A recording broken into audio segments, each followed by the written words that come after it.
So the big question we're tackling today, can you really beat a game of chance, like this new Ice Fishing Live, by analyzing its patterns and stats?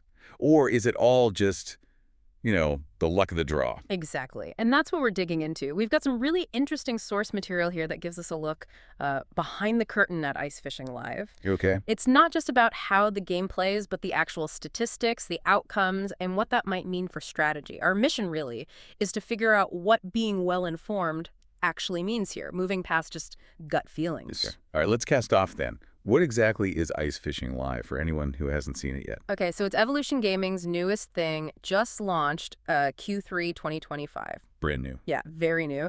And it's this live casino game, visually quite immersive, winter fishing theme, live host, and this unique spinning wheel at the center of it all. A wheel, okay. How does that work? So players bet on different segments on this wheel. There are 53 segments in total. 53, right? And most are these regular leaf bet spots, 2 of those.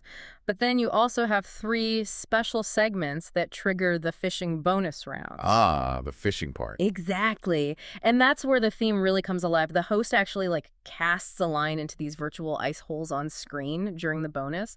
It's quite engaging. Sounds cool. Okay, let's get technical for a second. What are the core numbers? RTP max payouts. Right. So the source gives us an RTP return to player of 96.15%, which is, pretty solid. Yeah, not bad at all. And the big number everyone looks for, the max payout potential, is 5,000 times your bet. Wow, okay.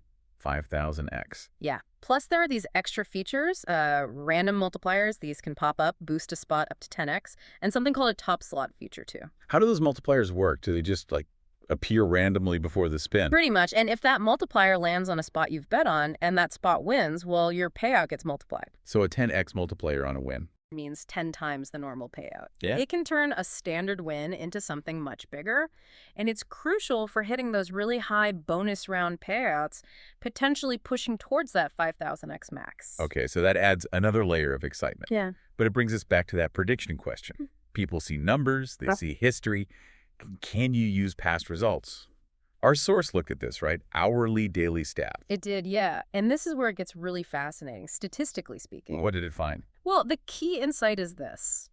In the short term, looking at just 1 hour of data, you might see some weird spikes. Maybe Leaf 2 hits way more than you'd expect, or huge reds pops up a couple of times. Looks like a trend, right? Yeah, exactly. You'd think, okay, Leaf 2 is hot. But when you zoom out, look at the data over a full day or a week or especially a month, those short-term blips just disappear. Ah, they smooth out. Completely. Okay. The results line up almost perfectly with the mathematical probabilities calculated for a 53-segment wheel.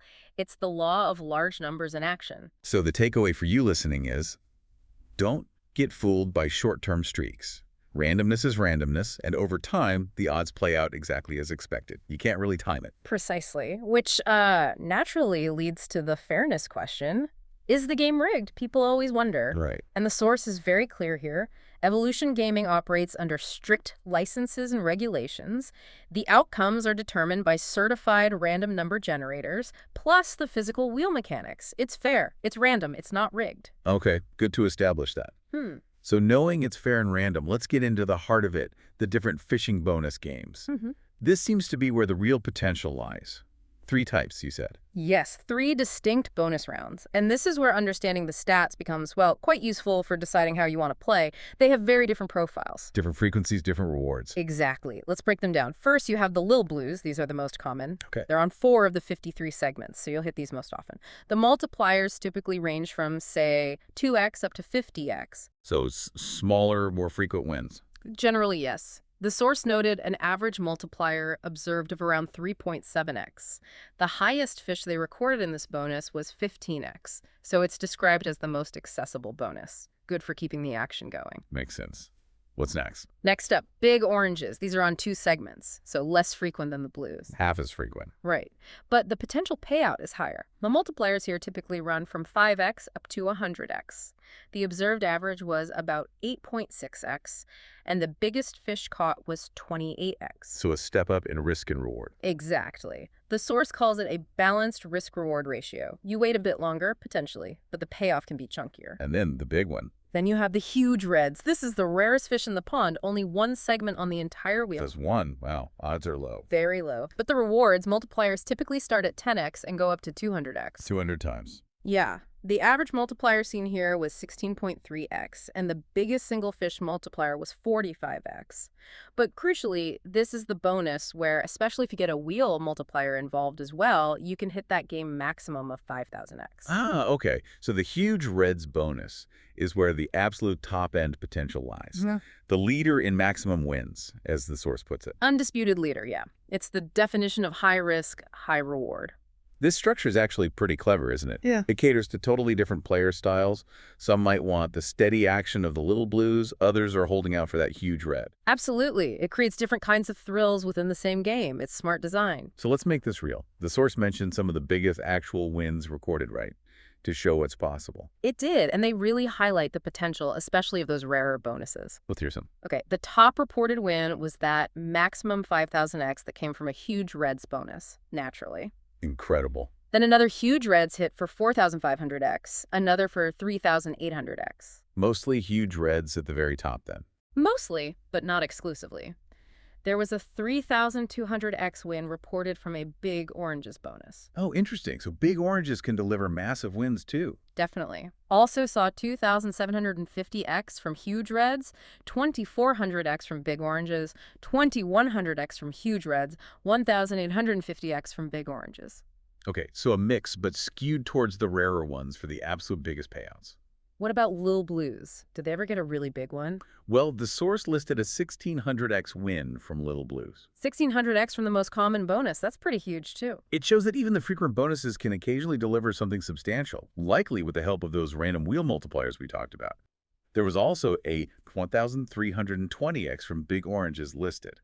Okay, so these numbers really illustrate the possibilities. Now, wrapping this back to strategy for someone playing, what's the bottom line? The stats inform, but don't predict. That's the core message from the source, yes. Understanding the frequency, like knowing huge reds only have one segment, and the typical payout ranges helps you manage expectations and maybe your betting strategy. But it won't tell you when that huge red is going to hit.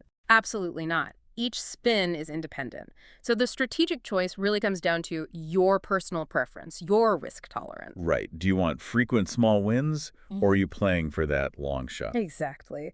You could bet mainly on the leaf segments for consistent 1x or 2x payouts, lower volatility, or you focus your bets on the bonus segments, accepting fewer wins overall but hoping to land a big orange or that elusive huge red for a massive multiplier. And because it's random, there's no good or bad time to play. No, the source stresses this. Forget trying to time it based on past results. Focus on managing your bankroll responsibly, understanding the odds of each bet, and playing within your means. That's the only real strategy that works long-term. Sound advice.